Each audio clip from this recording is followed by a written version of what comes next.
Hey beautiful angels, welcome to my channel. आज का title देख के आप समझ ही गए हैं, मैं अपनी प्रेगनेंसी जर्नी आपके साथ शेयर करने जा रही हूँ। ये बहुत ही स्पेशल व्लॉग है मेरे लिए एंड ये एक रिक्वेस्टेड वीडियो है। मेरे कुछ सब्सक्राइबर ने मुझे कहा था शेयर करने के लिए मेरा प्रेगनेंसी एक्सपीरियंस, तो मैं वही आपके साथ शेयर कर रही हूँ। सो वीडियो थोड़ा सा लंबा जाएगा बिकॉज मैं आपके साथ हर एक चीज़ डिटेल में शेयर करूँगी।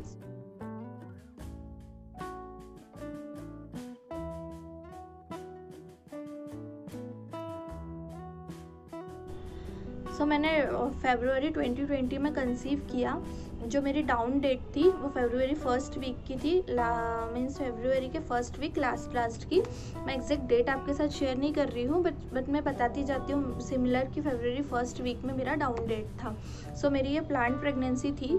जो मेरी डाउन डेट थी, ऐसा बोलते हैं कि डाउन डेट से आप 4 to 5 डेज बाद अगर टेस्ट करें तो एग्जैक्ट रिजल्ट आता है। बट मैंने जो मेरी डेट थी उसके एक दिन बाद ही टेस्ट किया बिकॉज मेरा जो साइकिल है वो एकदम रेगुलर है, 28 डेज़ का साइकिल है। अगर मीन्स कभी कभी मेरा पहले हो जाता है बट उसके बाद मेरी डाउन डेट कभी नहीं आती। जब मेरा डाउन डेट क्रॉस हो गया, एक दिन ही आगे हुआ, तो मैंने तुरंत किट का यूज़ करके टेस्ट कर लिया। फिर मैं हॉस्पिटल गई बट मैडम ने बोला कि अभी तो सोनोग्राफी हम नहीं कर सकते हैं बिकॉज अभी विजिबल नहीं है, सोनोग्राफी में कुछ भी विजिबल नहीं होगा, जो सैक है वो अभी नहीं दिखेगा। उसके लिए आपको थोड़ा 10 डेज़ एटलीस्ट रुकना पड़ेगा। एक्चुअली वो 6 डेज़ बाद, आफ्टर डाउन डेट के 6 डेज़ बाद दिख जाएगा, बट आपको फिर डबल से अल्ट्रासाउंड कराना पड़ेगा फॉर हार्ट बीट। तो उससे बेटर है कि आप डायरेक्ट 14 to 15 डेज़ बाद आइए, तो हम दोनों चीज़ करेंगे। किट से तो आपकी प्रेगनेंसी कन्फर्म है। तो हमने सोचा चलो ठीक है, ऐसे ही करते हैं। और उस टाइम पे मुझे फॉलिक एसिड दी थी, ज़्यादा कुछ टेबलेट्स नहीं दी थी, एकदम नॉर्मल, मीन्स कोई कॉम्प्लिकेशन नहीं था, तो इतना टैबलेट इंजेक्शन कुछ नहीं दिया था। सिर्फ एक फॉलिक एसिड दी थी कंटिन्यू करने के लिए। कुछ टेस्ट कराए थे प्रेगनेंसी में, थायराइड टेस्ट बहुत इंपॉर्टेंट रहता है तो वो करवाया था, ब्लड टेस्ट। एंड देन मुझे 14 डेज़ बाद बुलाया था।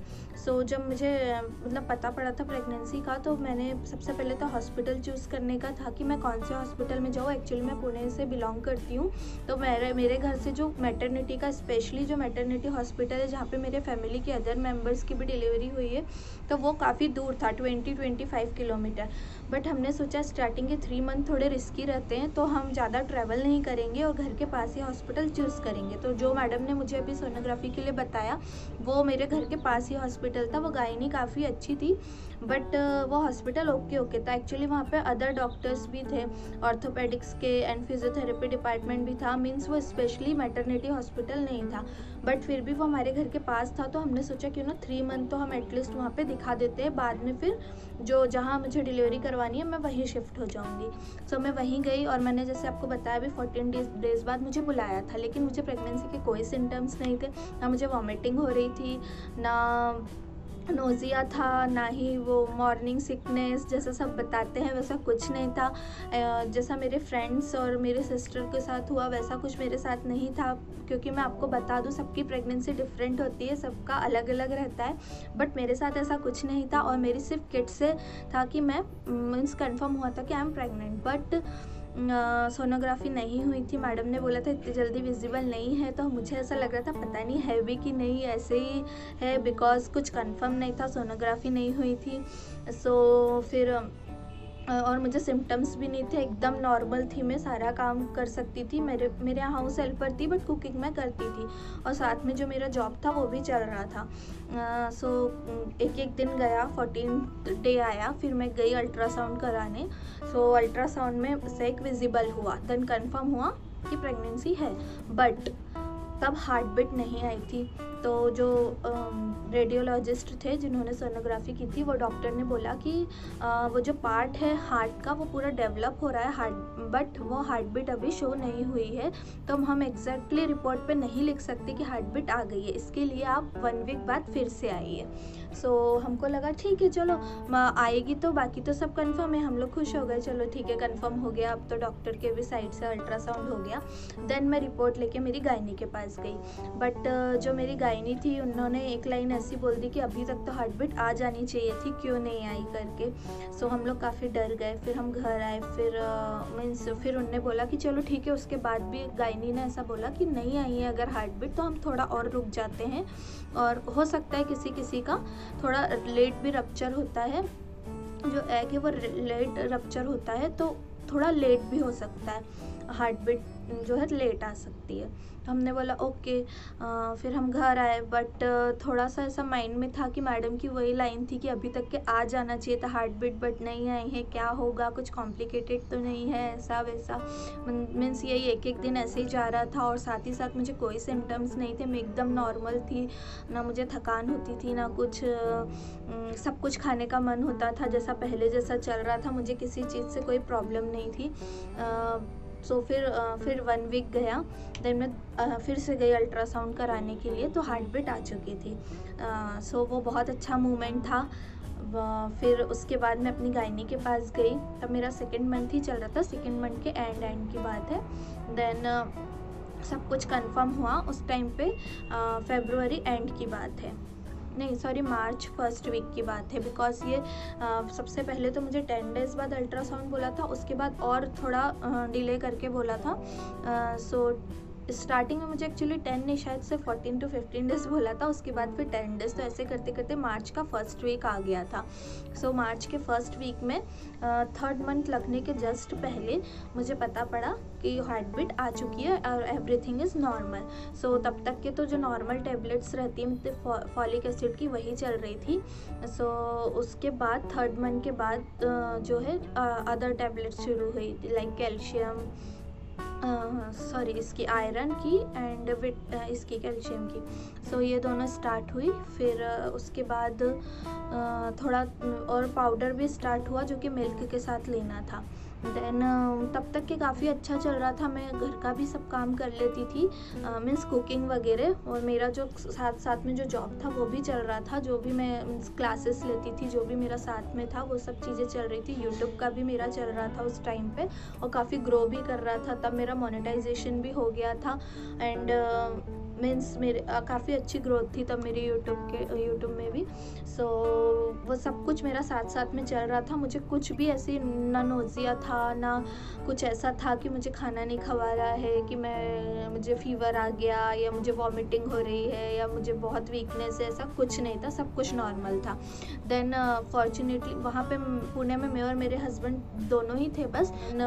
फिर उसके बाद मुझे 3rd मंथ लगा, तो फॉर्चुनेटली मेरे मॉम डैड मेरी सिस्टर के पास आए, वो भी पुणे में ही स्टे करती है। तो बट मुझे ऐसा लगा कि मतलब मैंने तो अभी तो मैं सब मैनेज कर सकती थी, इसलिए मैंने घर से किसी को बुलाया नहीं था, उसमें सब कर लेती थी, सब हाउस हेल्पर भी आ रही थी, और लगा कुछ ज़्यादा हुआ तो मैं कुकिंग के लिए भी मतलब मेड रख लूँगी कुक। तो बट फिर टाइम निकलता गया, सब कुछ नॉर्मल था, लेकिन बीच में ही कोविड आ गया।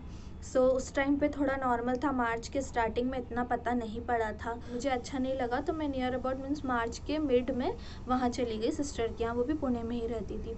देन ऐसी हो गई थी। देन लॉकडाउन हो गया था, तो बहुत सारे हॉस्पिटल, अल्ट्रासाउंड के जो है सोनोग्राफी सेंटर, वो सब बंद हो गए थे। सिर्फ जो हॉस्पिटल ओपन थे जहाँ पे कोविड के पेशेंट को एडमिट करते थे, और मैं वहाँ जाना नहीं चाहती थी। फिर हमने सोचा हम स्पेशली जो मैटरनिटी का हॉस्पिटल है सिर्फ वहीं जाएंगे, बिकॉज़ वहाँ तो अदर पेशेंट रहते नहीं हैं, सिर्फ मैटरनिटी के ही रहते हैं। बट वो भी हॉस्पिटल कुछ टाइम के लिए बंद था, अगर कुछ इमरजेंसी होती है तभी डॉक्टर देखते, अदरवाइज़ नहीं देखते।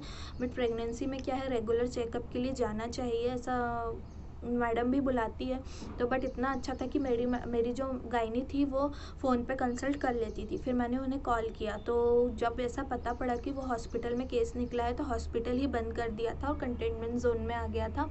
सो फिर मैडम ने मुझे बताया कि अभी तो हॉस्पिटल बंद है, तो मैं तो अभी आपको देख नहीं सकती हूँ, आप अपना गायनी बदल लीजिए, इस तरह से मुझे सजेस्ट किया। तो मैंने बोला कि मैम अगर आप हॉस्पिटल में नहीं देख रही हो तो आपका कोई प्राइवेट क्लिनिक है, मैं वहाँ आ जाती हूँ, क्योंकि कोविड सिचुएशन अब ऐसी हो गई है कि मैं इस टाइम पे कहाँ हॉस्पिटल चेंज करूँ, और जो हॉस्पिटल हम प्रेफर कर रहे थे वो मेरे घर से काफ़ी दूर था, और वो भी उस टाइम पे बंद था। और जो मेरा एक अल्ट्रासाउंड जो एक इम्पॉर्टेंट रहता है वो 4th मंथ में होता है, 4th मंथ के आई थिंक 15th वीक में होता है वो। उस तो उसमें डबल मार्कर टेस्ट होता है और एक वो सोनोग्राफी होती है, वो बहुत इंपॉर्टेंट होती है करना। तो मेरा जो टाइम आ गया था वो सोनोग्राफी करने का, तो मैंने मैडम को कॉल किया, तो मैडम ने यही मुझे आंसर दिया कि हॉस्पिटल में तो अभी मैं आ नहीं रही हूँ क्योंकि हॉस्पिटल कंटेनमेंट जोन में आ गया है। सो अगर आपको चाहिए तो आप अदर डॉक्टर को दिखा दीजिए, किसी और गायनी को दिखाइए। बट फिर मैंने बोला कि मैं ऐसी सिचुएशन में तो जा नहीं सकती हूँ किसी और हॉस्पिटल में। बट फिर मैडम बोली कि या फिर आप एक काम करिए, आप सोनोग्राफी करवाइए जाके एंड मुझे रिपोर्ट व्हाट्सअप कर दीजिएगा। तो फिर मैंने वही किया, एक जगह सोनोग्राफी सेंटर में गई, थोड़ा रुकी, मैं मैडम से पूछा मैं कितने दिन रुक सकती हूँ, क्योंकि तब कुछ दिन का ही लॉकडाउन लगा था, मुझे अच्छे से याद नहीं है। जब सबसे फर्स्ट लॉकडाउन लगा था 25 को 23 को, तो 10 दिन या 15 दिन ऐसे कुछ लगा था। तो फिर उसके बाद तो हमने सोचा चलो 10-15 दिन बाद मैं फिर जब नॉर्मल सिचुएशन हो जाएगी तो फिर जाऊँगी करवाने, और मैडम ने भी बोला था कि आप रुक सकते हो तब तक के। बट जो मेरा एंड टाइम आ गया, मीन्स कुछ वीक्स डिसाइडेड रहते हैं कि इस वीक्स में आपकी ये सोनोग्राफी होनी ही चाहिए। तो मेरा 4th मंथ कंप्लीट होने वाला था, जबकि उसके पहले ही वो सोनोग्राफी करते हैं। वो इसलिए कि अगर कुछ डिफेक्ट रहता है तो आप उसी टाइम पे वो मतलब फिर वो प्रेगनेंसी कंटिन्यू नहीं करती अगर कुछ प्रॉब्लम आई उसमें। तो उसके लिए आपको उनका जो टाइम पीरियड रहता है, जो वीक्स रहते हैं, उसके अंदर ही करना पड़ता है। तो जो मेरा एग्जैक्ट जो उस वीक के मैं आगे नहीं जा सकती थी, तब तक मैं रुकी, फिर उस वीक पे जाके मैंने करवाया अल्ट्रासाउंड। बट वहाँ भी गई तो वहाँ ऐसा, एक्चुअली मैं घर के पास ही ढूंढ रही थी, तो मैं घर के पास गई तो वो इतना अच्छा नहीं था सेंटर। बट हो गया मेरा सोनोग्राफी का। वहाँ भी काफ़ी रश था, बहुत सारी प्रेग्नेंट लेडीज़ थी और साथ ही साथ अदर लोग भी थे सोनोग्राफी के लिए। हम बहुत डर डर के गए, वो टाइम तो ऐसा निकला कि पता नहीं क्या होगा उसके बाद, कहीं कोविड ही ना हो जाए, हॉस्पिटल जा हम किसी चीज़ के लिए और कुछ और ना हो जाए। कैसे तो भी करके सोनोग्राफी किए, फिर वहाँ से फिर मैडम को रिपोर्ट दिखाई तो सब कुछ नॉर्मल था, तो मुझे हॉस्पिटल जाने की ज़रूरत नहीं पड़ी। जो टैबलेट चेंज करनी थी, जो भी था, मैडम ने मुझे व्हाट्सएप पे ही दे दिया। उसके बाद मैम ने बोला अभी आपका सब कुछ नॉर्मल है तो आप अभी हॉस्पिटल मत आओ, अभी रेगुलर चेकअप के लिए भी मत आओ। तो फिर मैं उसके लिए भी नहीं गई। 1 मंथ पूरा मैंने नहीं दिखाया 4th मंथ में, जबकि 15 दिन 20 दिन या हॉस्पिटल में बुलाते ही है प्रेगनेंसी में रेगुलर चेकअप के लिए। बट ड्यू टू कोविड मुझे मैडम अवॉइड कर रही थी। बट आफ्टर 1 मंथ भी वो हॉस्पिटल ओपन नहीं हुआ, और वैसे भी हमने फिर सोच लिया था कि अब हम वहाँ नहीं जाएंगे, ये कोविड सिचुएशन बढ़ती जा रही थी और महाराष्ट्र में बहुत ज़्यादा केसेस थे। सो हमने स्पेशली जो मैटरनिटी का हॉस्पिटल है Cloud9 पुणे में जो उसका है, उसकी ऑल ओवर इंडिया में काफ़ी जगह ब्रांचेस है, तो हम Cloud9 में गए।